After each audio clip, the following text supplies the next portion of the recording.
Do you still have eyes on that brew, or? No, I lost it. Yeah, no, that's okay. I can't find it anymore either. The Kangaroo's just coming to the forward of the car park now.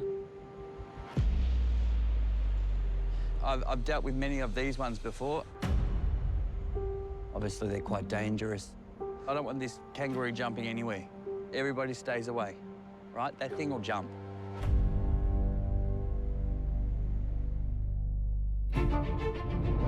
In Australia, just down the road can mean hundreds of kilometres. So to keep everyone connected, we rely on planes. And lots of them. Crucial to this highway in the sky is Melbourne Airport.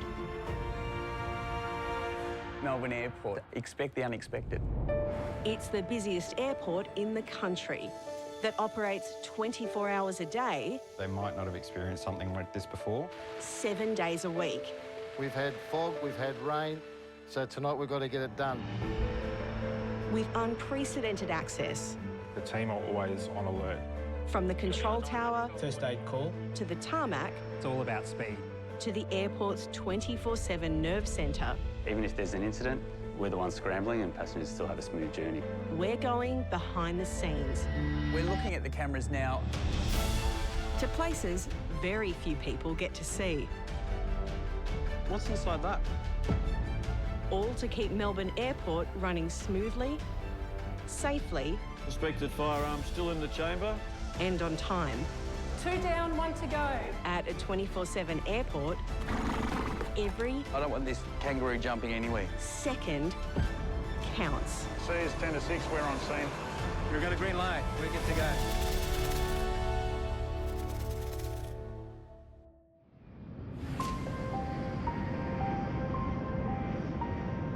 In the past year, 35 million travellers have passed through Melbourne Airport's doors. With the long weekend and school holidays approaching, airport staff are gearing up to deal with the increase in passengers. Because nothing says relaxing getaway like 120,000 people. This week is school holidays and it's one of our busiest holiday periods. So we are ready for a big week ahead. For the head of ground transport, Trent, it means more people, more stress, and no chance of leaving work on time. What we'll do is we'll go in and have a briefing with what's happening and then we'll keep everything going. We're pretty much the unsung hero here, I think. We see every customer that goes through our precinct, which no other operation does. It's his team's job to keep the roads, car parks, and transport flowing, instead of looking like an obstacle course. Today till Monday, we're going to be flat out. You guys are going to get a lot of calls. Keep an eye on the cameras, know what's going on. You can see up there if they've got issues. I've been here nearly 6 years now, working at Melbourne Airport. What can I say? Every day is different and expect the unexpected. Just to add to the excitement today, there is going to be a protest. Our friends at Uber, drivers are going to terminal today. So the Uber rank at T2. It's 30 minutes into the morning rush with the Uber drivers planning a protest about unfair wages. We will just continue with our job, focus on the customer, customer, customer. So we'll brief our guards before we go up there, but it's going to hit us a bit hard. To keep passengers moving safely through the airport today, Trent and his team need to get in before the protest kicks off. Because when it comes to logistics, being one step ahead is the name of the game. I had hair before I started this job. If a protest was to impact passenger pickups, huge delays would be felt across the entire airport. Hey, where are they? We've got over 100,000 people coming through today. If there's a lot of people, how do we get them through? Our team are there to make sure we support the customer to get them where they need to go. Let's go meet Mr. Uber. They're coming in now, apparently. We're all good down in the ranks. All the guards are briefed and we're ready to rock and roll. They may go from T4 and walk up here, We've got eyes on the rank, but just make sure T4s are up and running. And if anything escalates, we've got the right people to be able to deal with it. I'm thinking we're going to do all right. The team are all in position. I've got the A1 team members there. Fortunately, disruption is kept to a minimum. The teams of security guards have managed to keep the protest moving, traffic flowing and travellers on schedule. We've worked really hard with the team, and I can see that it's moving a lot freer than it has been. So a job well done out here so far. While passenger traffic is flowing smoothly around the terminal, a different kind of jam has kicked off beneath the terminal. I average about 20,000 steps in a 10-hour shift. Baggage duty manager Brodie oversees all things luggage. Let's find that bag. There it is. The thing that I love most about working at the airport is that every single day is different. It's never the same. From missing bags to jammed carousels. Brodie, baggage room is backing up through check-ins. Copy. I just got a call saying that the transship line, there's an issue, possible stoppage, and we don't know why it's stopping. There could be a jam, it could be a fault within the belt. Don't know yet. All we know is that the transship bags need to get to where they're going. I could have a really bad day one day at work, and I know that it's just going to be completely different the next day because you've got a completely different set of 100,000 people coming through the door. Did you just bring that down from there? So, see this? This got just injected into the baggage system, which would have caused a major jam. So this is oversized, so it should have come down this oversized belt and been checked in upstairs in the terminal at the oversized. But they've just put it down the normal bag drop where suitcases come down, which obviously caused the jams, but that would have stopped the belt. This is in the bag system. This caused the jam. Because of the surfboard blockage, Brodie is now dealing with a bottleneck, just as check-ins for international flights are ramping up. Can't have surfboards going through the baggage system.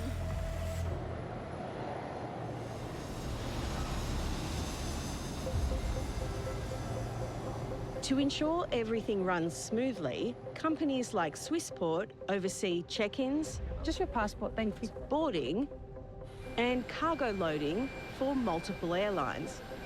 The ground services company recently partnered with Air India and today will oversee their first turnaround for the Air India flight to Delhi. Overseeing the important partnership launch is one of Swissport's biggest stars, business line manager Brad. I always try and wear something a little bit fun, but the sparkly jacket comes out when we do a new airline launch. Do you want a coffee? Gets everyone in a good mood, the staff love it, and they like to see something different. I'm not your regular manager. Iced coffee, 4 sugars. Thank you, Barrett. Brad and his team are out to impress, making sure everything runs smoothly for their new client. Okay. Swissport and Air India, we're meeting for the first time. As we start picking up our speed, let's start working on our customer service. We're trying to figure out each other's nuances and how each other operate, and at the end of the day, we just want to have a happy marriage. Let's do it, team. And live happily ever after. Good morning, how are you? Come on through, save yourself, good. Our first passenger. Turning around a wide-bodied aircraft usually takes 2 hours, but Air India have thrown down the challenge. Just 90 minutes. And like any flight, missing the deadline means a domino effect. Because at peak hour, one delay can send the airport into a spin. We're gonna have to go straight up. Noah, Brad, we're about to leave. Brad and his offsider Liam need to make sure every team member is in the right place at the right time. See you up there. Go and be great, Bradley. Let's do it! Okay. Because in this game, timing is everything.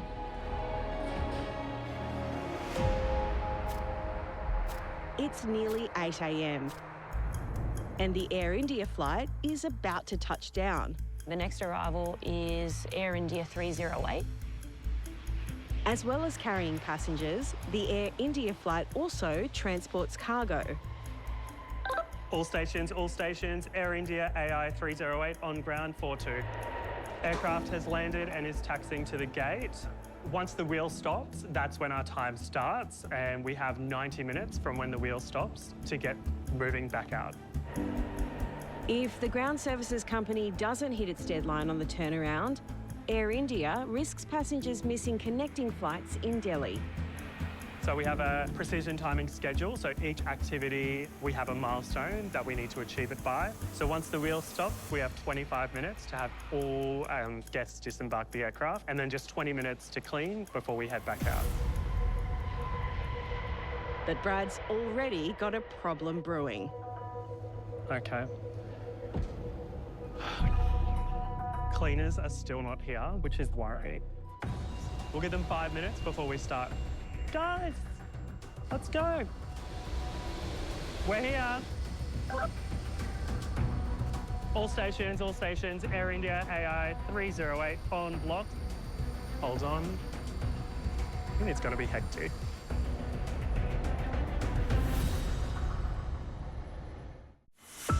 Brakes are on, lights are off, engines off. We can start approaching. Usually, there would be 2 hours to turn around a plane of this size. But today, Brad and the team have just 90 minutes. Miss the mark and delays could ripple through the airport.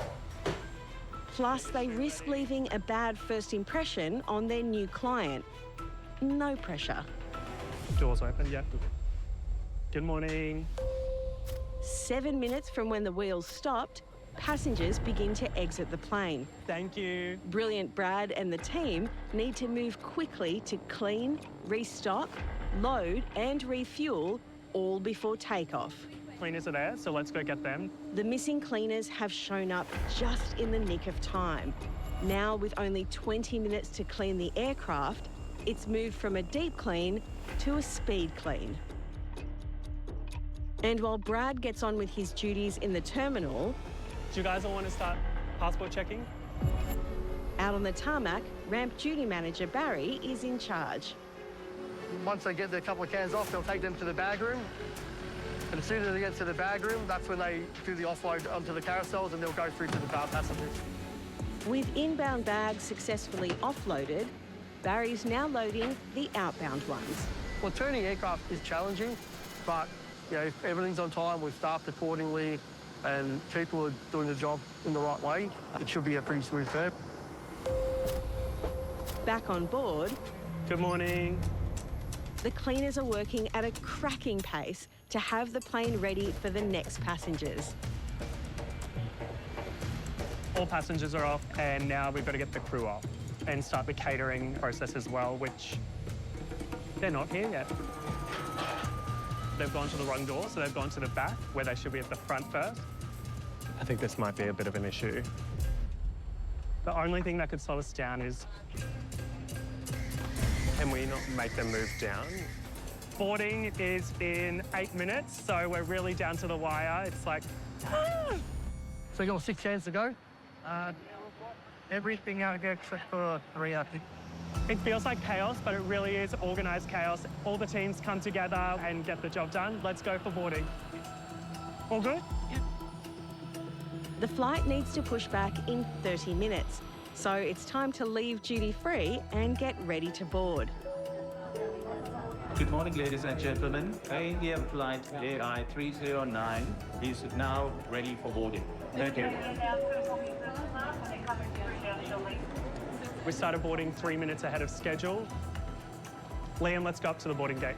While Brad checks that the staff are boarding passengers without delay, Just got a call that they were very busy. in baggage handling, Brodie is dealing with more than just Air India's luggage. Struggling to clear the line, which happens when you get a big influx of bags. The earlier surfboard jam has caused a huge bottleneck. While the Air India bags have all been loaded, hundreds of bags destined for Sydney are at risk of missing their flight. Hey, When do they go? They go in an hour. An hour, yeah, so we need to get them through now. These bags are transiting from Melbourne to Doha, but the transit line belt has ground to a halt and bags are mounting. I'll hold off the tranships as long as it's possible. Yeah, sounds good. Brodie needs to stop more bags piling up, I'm gonna have to close this off. so she's done some detective work. Copy control. Is there an issue with the transship line or is it just really congested? It's extremely congested, Brodie. Very congested. Our favourite word at the airport, congested. Brodie needs a plan fast, or these bags aren't making their flight, Oh, it's just a lot of bags.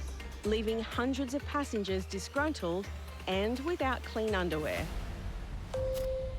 At Air India, Brad and his team are ahead of schedule. But ramp manager Barry just got the news. This plane is now overweight. They need to offload a piece of freight from the front. All right, one piece. Due to the long flight time and the high passenger load, we're having to redo all our figures now. So we've had to take some cargo off to lighten up the aircraft, and that'll give us enough fuel to get to Delhi. Could put us out timing-wise, so fingers crossed. As well as passenger luggage, the team have only 4 minutes to get the commercial cargo off and push back before their 90 minutes is up. Obviously, we want to try and minimise any delays with baggage and stuff, but whatever load controls say, we load according to that, and then we know we've done all we can. Just one cargo can, so that's off now, so the pushback tug's coming around, close and holds, and then hopefully we should be right to go. Thank you.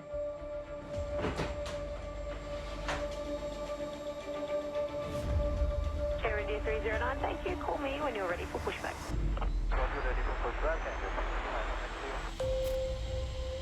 It's 9:44 a.m. and after a few bumps in the road, the Air India flight to Delhi is only 14 minutes behind schedule. We're currently past the departure time, but from a ramp perspective, what we've done down here, they did it safely, and that's all we can ask for. Flight is on its way to Delhi.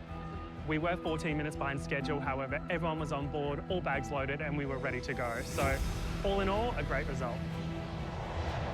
After months of training, planning and preparation, Swissport's first turnaround for new partner Air India has successfully taken off. Mission accomplished. Down in baggage handling, with the transit belt out of action, bags could easily miss their flights. It's time to get things moving the old-fashioned way, on foot. We've got bags that are potentially going to miss their flight. We do have a fallback procedure, so we're going to take those bags to the fallback on. Which way are we going? We do actually have to manually wheel the bags across the road. Follow Brodie. Baggage staff must shortcut the bags journey and manually walk them to the security screening before they're put into cargo cans and loaded onto the flight. It's going to be tight. We'll have to do a couple of trips, but it's the only way that we can get these bags on the flight.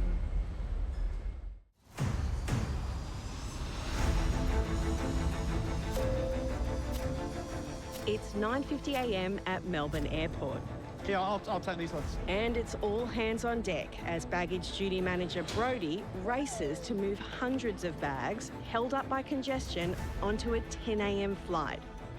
Time is running out. It's the only way that we can get these bags on the flight and get them screened through an X-ray. These will take them straight up through to the X-ray. The X-ray is literally just there. Once they go through the X-ray, they'll go into the outbound bag room and get on their flight. This basically just makes it skip the busiest part of the belt. With just 5 minutes to spare, Brodie and the team managed to get all the bags onto the flight. There is never, ever a dull moment in the airport. Rain, hail or shine, we gotta be out there operating. The only thing that stops us from working is lightning. That's the only thing that stops us. While it's true that lightning strikes at an airport will instantly halt all external activity, there is one more element that could bring the entire airport to a grinding halt. fire. In Australia and most of the countries around the world, there are aviation specialist firefighters. To ensure it's always fire ready, Melbourne Airport has its very own Aviation Rescue Firefighting Service. Let's call them ARF. Positioning starboard nose, containing all fires in the critical area.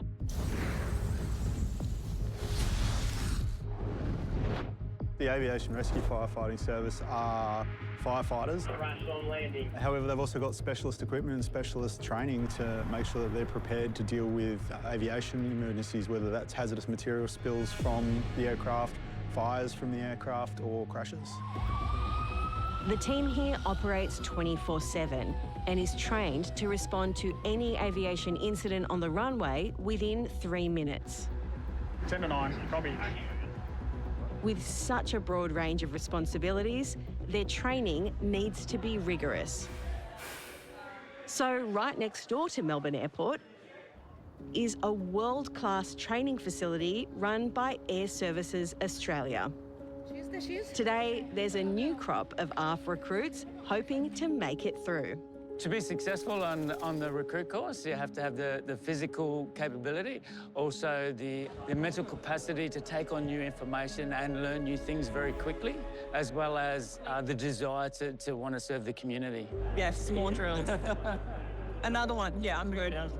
I've always wanted to help people. That's why I wanted to become a firefighter. I wanted to be in a role where I could make a difference. New recruit Alyssa is 8 weeks into the 15-week training. This is the 12th time that I've applied to become an aviation rescue firefighter, so persistence. There wasn't a moment that I thought of giving up. Definitely get nervous beforehand, like not knowing what you're going to do, but that's part of the job.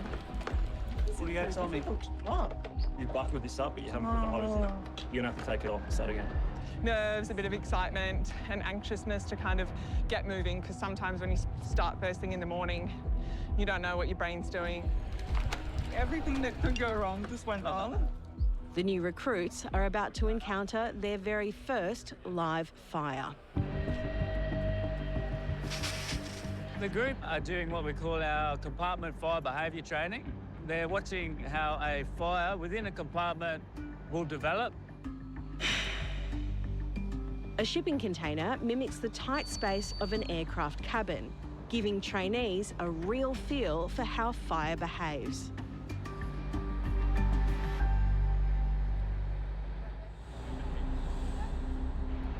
This particular training exercise is some of the most realistic live fire training that they will get.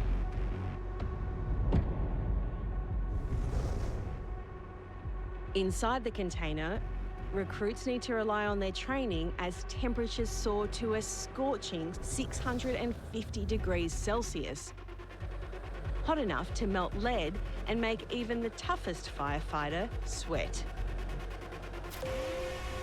To pass the course, each of the 21 recruits needs to remain in the container for 20 minutes. Oh, man. So everybody stay to the side. This is no sauna session. If these trainee recruits can't stand the heat, they won't be able to graduate.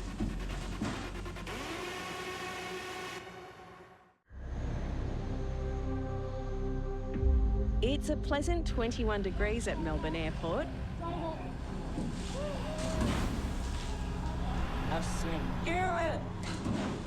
But for the ARF recruits in training, there's nothing cool about it.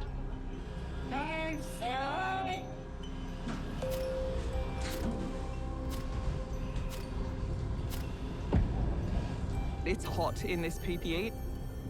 It traps all of our body heat in here, so it's like a little sauna. The recruits have all passed the test,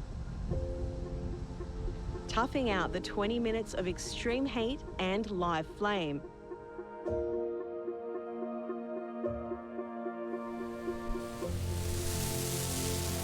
They now need to be decontaminated. All right, when you've done that, take your flush hood off. And undergo heat stress management to restore body temperature. My day has been amazing. Best day yet. The first time seeing fire like that, the behaviour of fire and how it progresses, I don't think I had any expectations, but if I did, they're blown out of the water for sure. The recruits are all one step closer to graduating.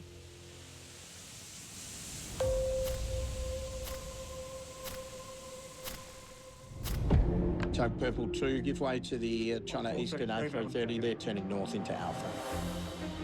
If there's one place you don't want things going wrong, it's the airport. If Velocity 823 is with you, can you just get them to hold position? So on top of training, staff work on the most effective safety measure, prevention. There's some FOD. FOD, otherwise known as foreign object debris, is not what you need on a runway. Q-Link 78, can you see anything there around Air India? Any FOD? On a windy day, there's just stuff blowing everywhere. It could be a plastic bag, it could be like a can, a bottle. The worst ones is when like stuff's fallen off a baggage cart, which happens. As well as watching for runway debris, there's also wildlife to consider. There could be a big flock of birds flying across. Keeping birds clear of the runway is one of airside safety's top priorities, both for the humans as well as the birds. Birds and jet engines don't mix. Yeah, any FOD at all on the runways, it's, the chance of ingestion's too great. So just have to make sure at all times the runway is clear. The aircraft that went into Echo 2 has had a bird strike on the nose. We just don't want an incoming aircraft to ingest it. Thankfully for the passengers, this bird strike happened on the aircraft's nose. Unfortunately, that's no consolation for the bird. Did you get you on the nose, or? Yeah, right on the nose gear. Yeah, no damage. He's got what's left of the wing, and the rest of it's bounced out somewhere. Look, there's been birds that have gone through engines that have put an aircraft out of use for a fair period of time. So yeah, done our inspection. So yeah, we're happy. We'll do some paperwork and good to go. We'll leave that with you. Done. Have a good day. Cheers. Thanks. See you later. While it's airside safety that patrol the runways and taxiways for wildlife, it's the environment management team who patrol the grounds around the airport. The main focus today is a weekly or bi-weekly inspection that I do of the landside estate. David's job is like being a park ranger, making sure the local flora and fauna aren't impacted by the airport and vice versa. Oh, there we go. And this is the sort of thing I look out for, as you can see.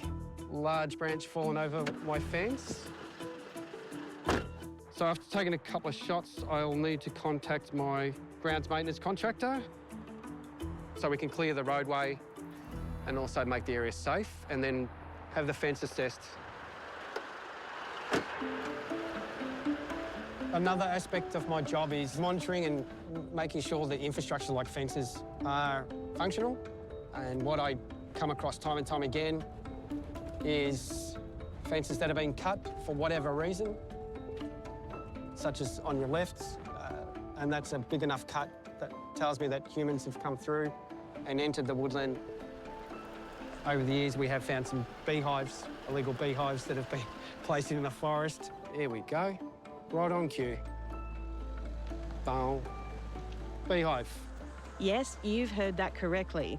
People have broken into the airport property to illegally install beehives. Looks like we've got a few hives in here, quite a few. Bit of infrastructure.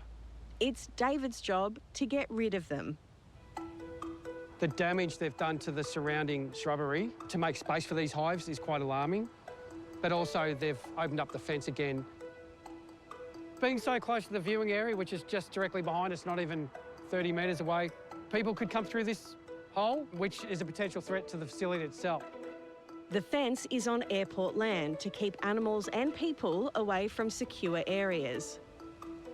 Unbelievable. So they're quite brazen in how many they've set up here. And to manage these sort of hives, they must be here fairly regularly. My approach would be to give them a warning. I'll be fair and give them 2 weeks. Well, as we all know, bees are attracted to flowers, and a lot of the flowers they're attracted to is yellow. So what I will do is remove my high vis vest as a precaution. Let's dive in. Let's just hope I don't get stung in the process. David has the unfortunate task of serving the bees an eviction notice. Bees seem to be quite settled with my presence, so I'm just keeping an eye out while I do this.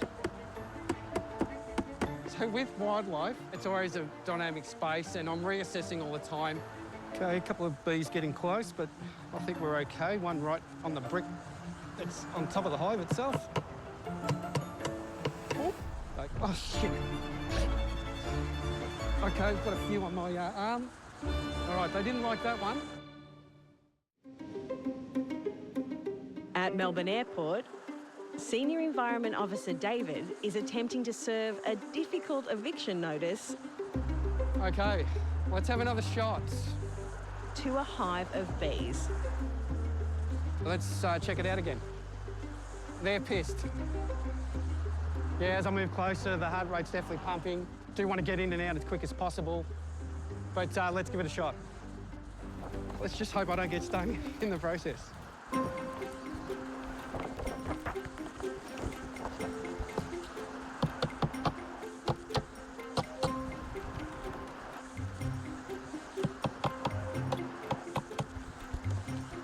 Okay, a bit of bee movement there.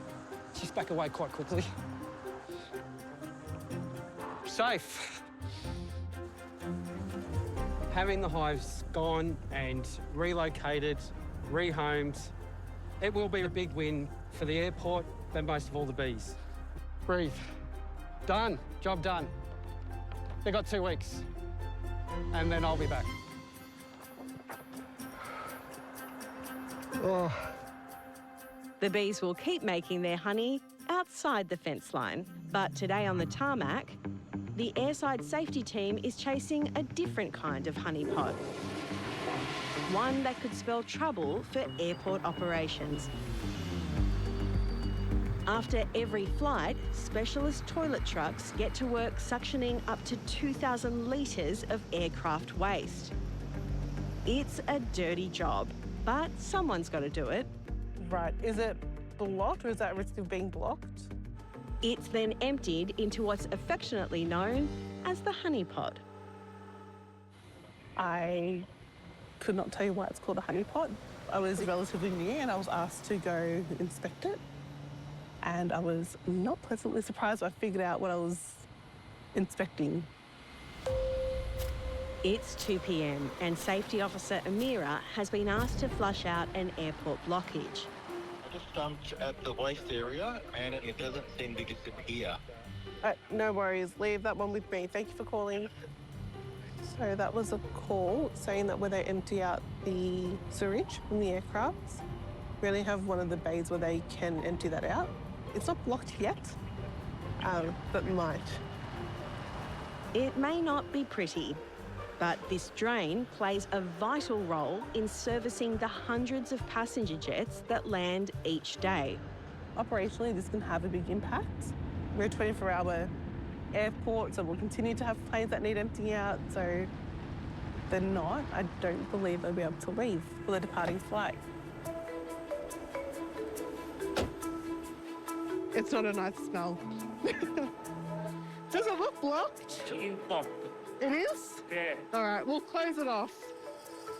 So they are going to close it off and wait for someone to come out and fix it. Dirty water should be flowing freely through the grate, but something is blocking it. We need more masks. So I'm just going to walk this way. Until an emergency plumber arrives. It's just a matter of time before a backlog of toilet trucks begins to form. This is probably as glamorous as this job gets. This is what people don't see. There's a lot to it out here than just jumping on a plane and getting your bags on. There's a whole system behind it, so it's fun, smelly. The contractor has arrived to fix the sticky situation. They can't jump out of it? Yep. Have fun. The contractor needs to figure out what's clogging the drain, because until they do, the fleet of airport lavatory trucks have nowhere to dump their load. All the toilet paper, the nasty stuff from the aeroplane gets sucked out onto a truck and they dump it here into this grate, and then it goes all the way down into that pit, and then it goes into the main drain. I'm going to use this really long rod. I'm going to try and pierce through it. It's a backlog nobody wants. It looks like a blanket, but it's not. We'll just take that out just for now. And that's one reason you should only flush biodegradable toilet paper down the lavatory.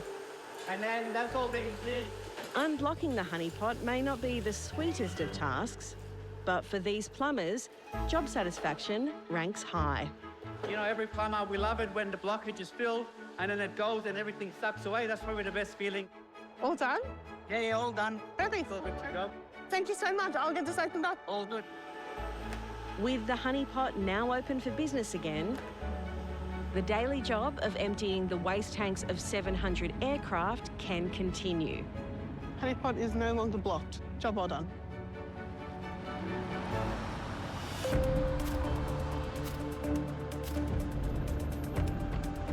I do think of it as a national park, my own little national park.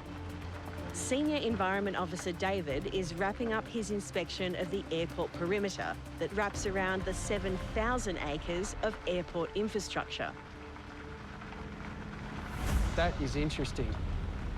As the perimeter check continues, David spots a new trespasser. There we go, this is quite a large one as well. A kangaroo has managed to enter airport land through one of the holes cut into the fence by the illegal beekeepers. Oh, no. Just skidded and headbutted the fence.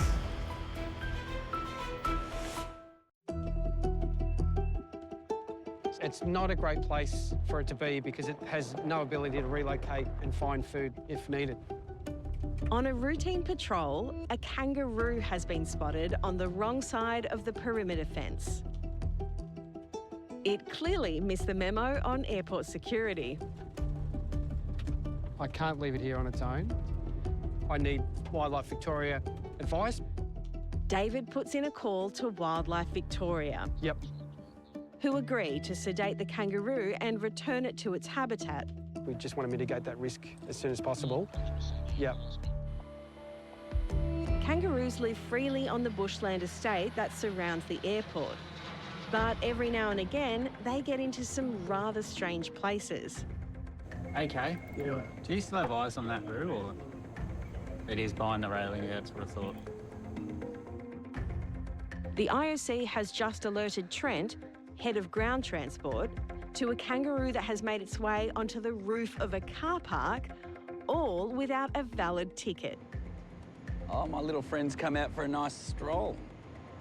Trent will need to make sure the roo is safely removed before too many customers wander up to the roof and find Skippy's cousin. Tom, can I get you to go to the other side? Oh, stop.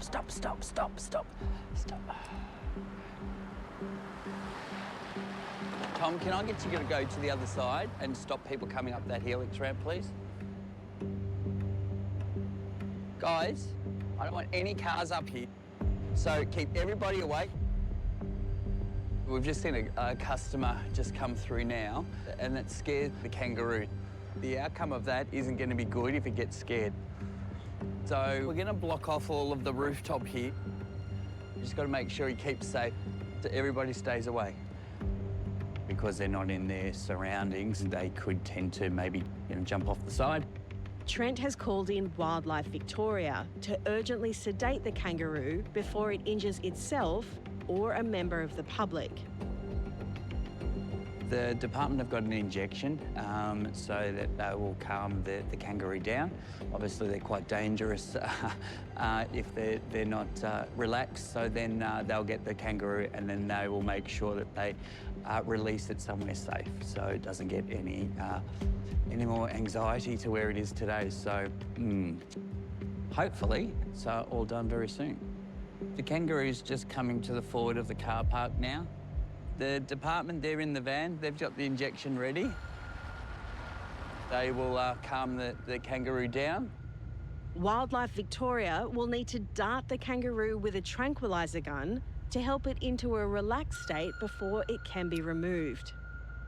They just said if the kangaroo comes towards us, don't look at the kangaroo, just keep your head down. And then the authorities will make sure we remove it to a safe location.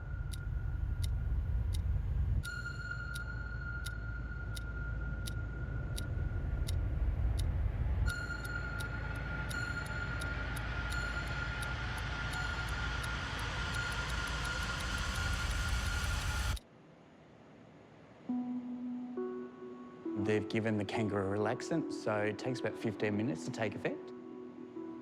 And now he or she is just looking like they're bathing in the sun, which is nice. The relaxant's taking effect, which is great.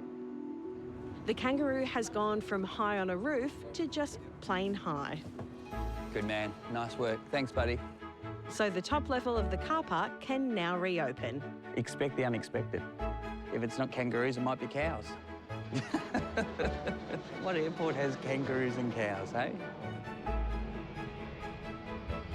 Whether it's airside safety, ground security, environmental protection or aviation rescue firefighters, every team at the airport has one priority: keeping passengers safe and secure no matter what comes their way. And Ubers are all good? We've got enough Ubers coming through? There's no issues in the holding area? An operation of this scale only works with team players. It's just a bit of a chess game here, so that's what we're good at doing, putting the pieces together and doing it all well. So no matter what weird and wonderful things happen... Guys, I think we're going to have to do what we did for Taylor Swift and get the temp fencing up. Melbourne Airport is ready for anything. We never know what's going to happen, but it's exciting.